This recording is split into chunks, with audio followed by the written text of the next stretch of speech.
Hello students. So in the last video we were discussing about the qualities that the interviewer judge in a candidate that appears in an interview. So basically today we are going to discuss some basic things जिनकी वजह से जो है आपके interview पे बहुत effect पड़ता है, लेकिन वो चीज़ें आपको इंटरव्यू के दौरान या उससे पहले तैयारी में कई बार आप भूल जाते हैं. See, basic thing is when you are in an interview, when you go to an interview, everything about you is being judged. हर एक चीज जो है उसके ऊपर ध्यान से आपको बहुत माइन्यूटली जज किया जाता है कि आप किस तरह से बात कर रहे हैं, किस तरह से बैठे हैं, किस तरह से खड़े हो रहे हैं. हर एक चीज जो है एक स्पेसिफिक क्वालिटी आपके बारे में बताता है. So if they want a quality candidate, that means they want a candidate that has some qualities and assets that they can show to the organization. The organization can utilize you as an asset. तो ये सारी चीजें जो हैं बहुत minutely जज की जाती हैं. ऑब्वियसली जब उनका ध्यान, जो इंटरव्यू है या ऑर्गेनाइजेशन है, उनका ध्यान अगर नंबर ऑफ कैंडिडेट्स पे ज्यादा है, यानी कि क्वांटिटी पे ज्यादा है, तो ऑब्वियसली ये सारी चीजें उतनी मैटर नहीं करती हैं. But an organisation that is much more focused on the quality of the candidates coming, वो 200 में से एक ही कैंडिडेट लेके जाएंगे, लेकिन एक बेहतर कैंडिडेट ही लेके जाएंगे, या एक ऐसा कैंडिडेट लेके जाएंगे जो एक ऑर्गेनाइजेशन के लिए एसेट साबित हो. तो इस तरह की जो कंपनीज होती हैं, दे जज you very minutely. They observe each and everything that how you have come, how you are behaving with the people outside the chamber. In fact, आप एक ऑर्गेनाइजेशन में जाते हैं तो रिसेप्शनिस्ट से लेकर आप जो है इंटरव्यू के रूम तक, इंटरव्यूअर के रूम तक जहाँ जा रहे हैं, हर किसी से आप किस तरह बात कर रहे हैं ये भी माइन्यूटली जज किया जाता है. So it is preferred to maintain your dignity, maintain your positive appearance. और पहला जो हमारा अपीयरेंस होता है in front of the interview, तो हमें पता है first impression is the last impression. It might not be the last one, but at least it is a powerful one. It is very powerful one.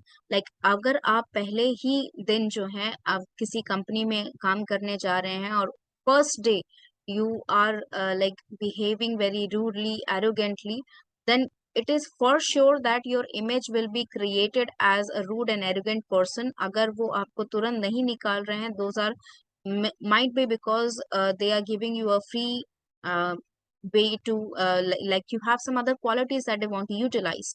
But mark my word, if you are not if you are showing these kind of qualities from the moment that you enter in the organization, you will be somehow dragged into a situation जहां पर आपके पास या तो खुद छोड़ देने के अलावा कोई रास्ता नहीं होगा, या फिर ऑर्गेनाइजेशन खुद आपको निकाल देगी. तो ये सारी सिचुएशन जो होता है, behaviour is one of the most important aspect for human being. एक ह्यूमन बीइंग के लिए आपका बिहेवियर बहुत मैटर करता है. तो ये सारी चीजें जो होती हैं बहुत माइन्यूटली देखी जाती हैं कैंडिडेट में. So let's discuss what are the important factors that you have to keep in mind before you go to the interview.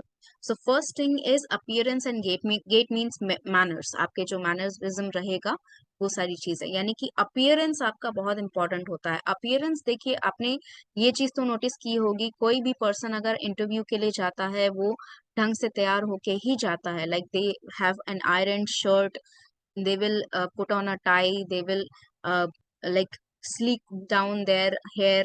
तो ये सारी चीजें क्यों की जाती हैं? बिकॉज अपीयरेंस बहुत कुछ आपके बारे में बोलता है. अगर आप जो हैं अच्छे से तैयार होके नहीं जा रहे हैं इंटरव्यू में, तो सबसे पहला इंप्रेशन ये पड़ता है that this interview is not important for you. Because अगर इम्पोर्टेंट होता तो आप अपना अपीयरेंस जरूर अच्छे से क्रिएट करके आते, क्योंकि फर्स्ट इंप्रेशन आपको क्रिएट करना है, एक बेहतर इंप्रेशन, एक गुड इंप्रेशन आपको क्रिएट करना है. तो अपीयरेंस जो आपका है वो बहुत बड़ा आपका फैक्टर होता है to create the first impression. तो अपीयरेंस जो है उस पर बहुत ज्यादा ध्यान रखना है. फ्रॉम हेड टू टो, आपके बाल किस तरह बने हैं, इससे लेकर आपका जो जूता है वो किस तरह का आपने पहना है, ये सारी चीजें नोटिस की जाती हैं. So better be prepared for that. Second word is courtesy. Courtesy show करना भी बहुत इंपॉर्टेंट है. आप देखिए, हाय हेलो नहीं करे इंटरव्यू को तो बहुत बेहतर रहेगा, because those things are very informal. और इंटरव्यू जो होता है वो हाईली फॉर्मल कॉन्वर्सेशन है। तो आपको इस चीज का बहुत ध्यान रखना है कि आप गुड आफ्टरनून, गुड मॉर्निंग इस तरह से विश करें। जब आप लीव कर रहे हैं तो thank you for your time इस तरह आप जो है ग्रीट करके उनको जाएं। इस तरीके से आपको जो है, जैसे फॉर एग्जाम्पल अगर आपने बाय मिस्टेक कुछ गलत बोल दिया और आप रियलाइज कर रहे हैं तो आप सॉरी बोलिए वहां पर, sorry I mistakenly I have said like this, I meant to say this. ठीक है, जहां पर जो कर्टसी रिक्वायर्ड है आप वो शो करें। आप अगर थैंक यू बोल देते हैं, सॉरी बोल देते हैं, अच्छे से विश कर देते हैं, it is nothing a matter. ये कोई मैटर नहीं करता है कि आप जो है इतना अच्छे से बोल रहे हैं। आपके लिए ये छोटा सा काम है, लेकिन आपके एक इमेज को ये बहुत ज्यादा बेहतर बना सकता है। तो कर्टसी शो करना बहुत इंपॉर्टेंट है। The third thing is observation. When you go in inside an interview room, जब आप इंटरव्यू रूम में जाते हैं, चाहे एक इंटरव्यूई हो, इंटरव्यू आप एक ही हैं या एक ग्रुप इंटरव्यू हो रहा है, आपके सामने पैनल है, पैनल बैठा हुआ है, 3-4 इंटरव्यूअर्स हैं, तो उन सब चीजों को आपको ऑब्जर्व करना है। Plus sometimes it's help to observe the interviewer. For example, आपने एक क्वेश्चन जो है आंसर करना स्टार्ट किया और वैसे ही जो इंटरव्यूअर है उसका फेशियल एक्सप्रेशन चेंज हो गया, like they you feel like from the facial expression that you are not saying the right thing, change the tactic. ठीक है, अपने आंसर को मॉडिफाई करिए, try to have a different approach for the answer. तो observant रहना बहुत जरूरी है आपके लिए भी, कि किस तरह से क्वेश्चन पूछे जा रहे हैं, उस क्वेश्चन का क्या इम्प्लीकेशन हो सकता है आपके लिए। ऑब्जर्वेशन करना बहुत इंपॉर्टेंट है। Fourth is presence of mind. Sorry, this one is, I meant to correct it. I'm really sorry about that. Yes, presence of mind. तो प्रेजेंस ऑफ माइंड रहना ऑब्वियसली आपके लिए जरूरी है, क्योंकि सिचुएशनल क्वेश्चंस जो पूछे जाएंगे, या आपको जो है मान लीजिए जैसे मैंने आपको लास्ट वीडियो में कहा था कि जो थ्योरीज आप पढ़ते हैं उनको प्रैक्टिकल वे में बताना होता है आपको वहां पर, कि किस तरह आप उस थ्योरी को यूटिलाइज करेंगे एक ऑर्गेनाइजेशनल सिचुएशन में। तो वो प्रेजेंस ऑफ माइंड के थ्रू ही आप कर सकते हैं, क्योंकि एक क्वेश्चन अगर आपको सिचुएशनल पूछा गया है तो वो सिर्फ उस थ्योरी को रिलेट करने के लिए नहीं, बल्कि आपके जो बिहेवियर है इन दैट पर्टिकुलर सिचुएशन, ये भी जानने के लिए वो क्वेश्चन किया गया है। तो प्रेजेंस ऑफ माइंड रहेगा तभी आप पता लगा पाएंगे कि कौन सी क्वालिटी आपकी जज की जा रही है, and depending on that you can show that you have that quality in your self. Like leadership quality जज करने के लिए आपसे क्वेश्चन किया जाता है कि आपको अगर ये डिसीजन लेना है तो आप कौन सा ऑप्शन चूज करेंगे, would you like would you agree with the manager और would you disagree, would you stand up for yourself और फॉर योर कलीग, अगर उनके लिए उनके साथ कुछ गलत हो रहा है, आपके साथ कुछ गलत हो रहा है। तो ये सारी चीजें जो है प्रेजेंस ऑफ माइंड है, because they are showing your personality as well as your leadership qualities. So presence of mind is very important for you. Fifth one is listening. Obviously communication में जो होता है, बहुत सारे लोग जो होते हैं उनका ध्यान रहता है like what to communicate the idea, but most of the people leave back the most important thing in the communication, that receiver is also one of the most important aspect of the communication cycle. और receiver का काम है listening करना, message को receive करना। कई बार ऐसा होता है कि जो इंटरव्यूअर है उसने जो क्वेश्चन आपको किया है तो वो एक आंसर एक्सपेक्ट कर रहा होता है, उसके माइंड में ऑलरेडी एक आंसर है आपके बिहेवियर के तौर पर, कि आपसे ये एक्सपेक्टेशन की जा रही है ऑलरेडी। जैसे जैसे आप आंसर करते जाते हैं, इंटरव्यूअर का एक एक्सपेक्टेशन बनते जाता है, आपके माइंड आपका एक इमेज बनता जाता है उनके माइंड में। तो लिसनिंग करना बहुत जरूरी है, बिकॉज जो क्वेश्चन पूछा गया है उसके पीछे का क्या मोटिव है ये जानना जरूरी रहता है आपको, ताकि जो इंटरव्यूअर चाहता है आप आंसर करें वो आंसर आप बताएं उनको, ना कि जो आपके माइंड में आ रहा है।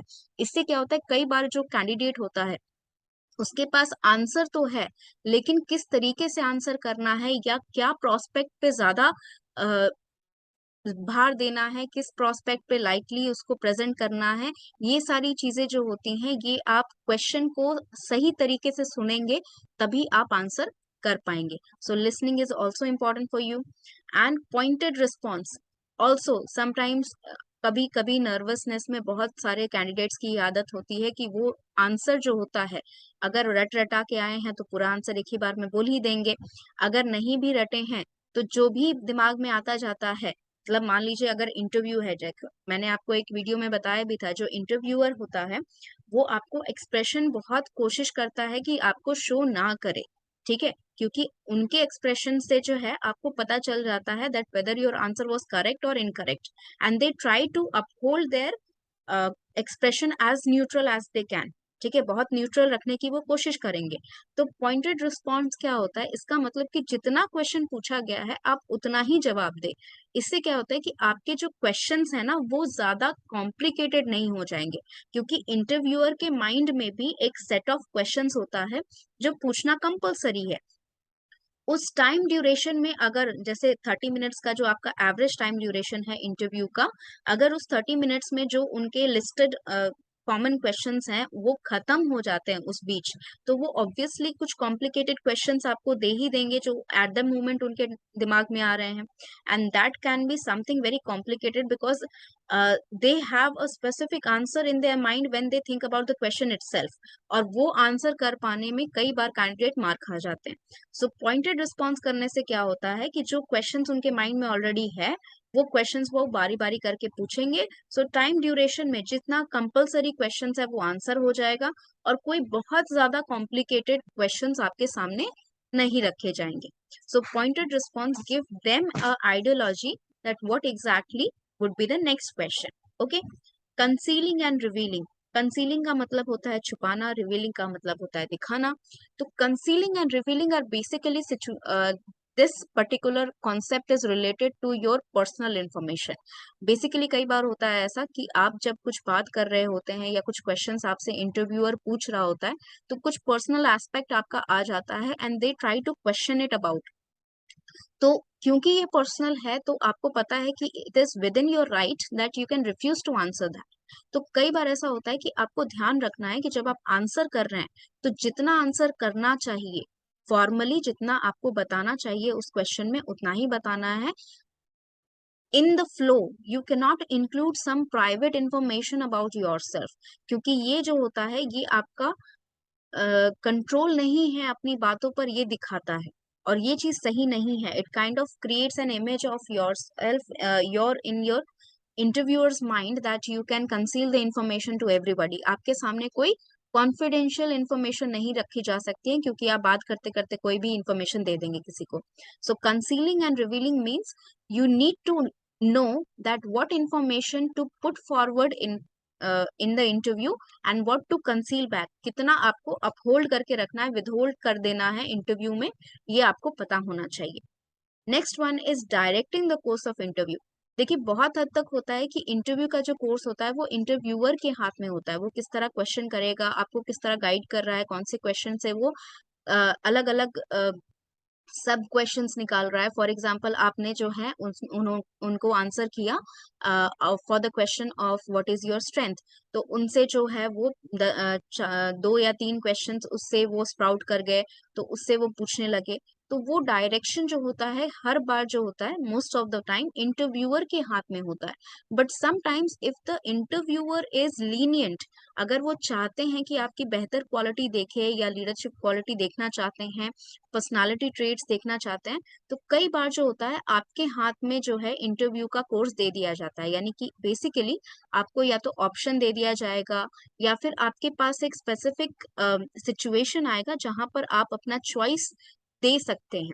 लाइक फॉर एग्जाम्पल अगर कोई क्वेश्चन आपको नहीं आ रहा है, you can just say that I would rather answer some other question. तो इससे क्या होगा कि आपने चूज किया कि नेक्स्ट क्वेश्चन क्या होगा। कई बार ऐसा भी होता है कि आप जो है आपको ऑप्शन दिए जाते हैं कि आप इन दोनों में से कौन सा ऑप्शन चूज करेंगे। तो ये ऑप्शन जो होते हैं बहुत ध्यान से आपको चूज करने होते हैं, बिकॉज इसमें बहुत सारे ट्रेड्स आपके टेस्ट किए जाते हैं। So when you choose the option, do not only think about the situation itself but think about the image that it will create of your self in your interviewer's mind. ठीक है, interviewer के mind में आपका क्या image बनेगा ये भी बहुत इंपॉर्टेंट है वहां पर। Okay, and the last one is accepting the errors. बहुत लोग ये मिस्टेक करते हैं कि जब अगर कोई गलती कर दी, मान लीजिए आपसे कोई क्वेश्चन पूछा गया एंड आपने गलत आंसर किया एंड इंटरव्यूअर ने उसी टाइम आपको करेक्ट किया कि नहीं ये नहीं होता है, ऐसा होता है, और आप जो है अपनी बात पे टिके रहते हैं। ठीक है, ये सिचुएशन उस केस में अलग है कि अगर कोई आपका जो है कॉन्फ्लिक्टिंग सिचुएशन है जहां पर आपको क्वेश्चन ही ऐसा पूछा गया है जिसका सही गलत आंसर नहीं है। लेकिन जो डायरेक्ट क्वेश्चन होते हैं, जैसे मान लीजिए एक आईटी के स्टूडेंट से पूछ लिया गया है कि कितने डाटा टाइप होते हैं एक पर्टिकुलर लैंग्वेज में, या एक मैनेजमेंट के स्टूडेंट से पूछ लिया गया है कि अगर एक सिचुएशनल क्वेश्चन उसे दे दिया गया है कि अगर जो कम्युनिकेशन बैरियर्स हैं एक सिचुएशन में, कितने तरह के कम्युनिकेशन बैरियर्स होते हैं, तो टाइप ऑफ कम्युनिकेशन बैरियर्स जो होता है, या फिर आपका टाइप ऑफ आउटवर्ड या इनवर्ड कम्युनिकेशन जो होता है कैसे होता है, ये सारे जो होते हैं ये टेक्निकल चीजें हैं। तो अगर आप इसमें गलती कर देते हैं तो यू हैव टू एक्सेप्ट, ठीक है, आप वहां पर गलत चीजों पे टिके नहीं रह सकते हैं। अगर इंटरव्यू में, स्पेशली जब इंटरव्यूअर ने पॉइंट आउट कर दिया है कि आप गलत हैं, तो accepting is one of the most important thing, क्योंकि ये दिखाता है कि आप ऑर्गेनाइजेशन में अंदर अगर चले गए, यू विल बी सिलेक्टेड, तो आप ऑर्गेनाइजेशन में जाके भी जो गलती करेंगे वो या तो किसी और पे थोप देंगे कि मेरी गलती नहीं थी, उसकी गलती थी, या फिर आप कह देंगे कि नहीं सर ये गलत नहीं है, ये सही है, कि आपको गलत लग रहा है। So this is wrong way of handling the situation. Accepting the mistakes is very important. अगर आपको लग रहा है कि आपने गलती की है, अगर आपको पता है कि आपके फैक्ट्स गलत हैं, तो आप एक्सेप्ट करिए, sorry sir I misplaced, it somehow jumbled up in my mind. आप बोल दीजिए, ठीक है, it is up to you. जितना आप ट्रूथफुली बोल सके इंटरव्यू में उतना ज्यादा अच्छा है। जितना आप छुपाने की कोशिश करेंगे, बहुत ज्यादा अगर आप फैक्ट्स छुपा रहे हैं अपने बारे में, तो वो भी इंटरव्यूअर पहचान जाता है। एंड इट समटाइम्स व्हाट, हर बार जो होता है ये आपके लिए बिल्कुल भी बेनिफिशियरी नहीं है। तो आपको ये चीज ध्यान रखना है that you have to accept all the errors that you have made throughout the interview. And one last advice for you is, ये जो आपका directing the course of interview है, इसमें मैंने कहा कि कुछ क्वेश्चंस जो हैं अगर आप आंसर नहीं करना चाहते हैं, तो you can say that I would rather choose to answer some other question. तो जो क्वेश्चन आपको नहीं आता है ना, कई बार जो लास्ट में आपसे पूछा जाता है कि is there any question for me, तो जो आंसर आप नहीं कर पाए वो आप इंटरव्यूअर से पूछ सकते हैं। Like sir you ask me this question in the interview, how can I answer if next time someone ask me this question. तो इस तरह से जो है आपको आंसर जो है इंटरव्यूअर के माइंड से पता चलेगा, and you would be much more experienced in the next interview. और if you are selected, you will keep in mind that this has to be the answer of the question that was asked to me. Knowledge मिल जाएगा. Okay, so I hope this was useful for all of you, and if you have anything that you want to let me know, leave the comments below. Thank you.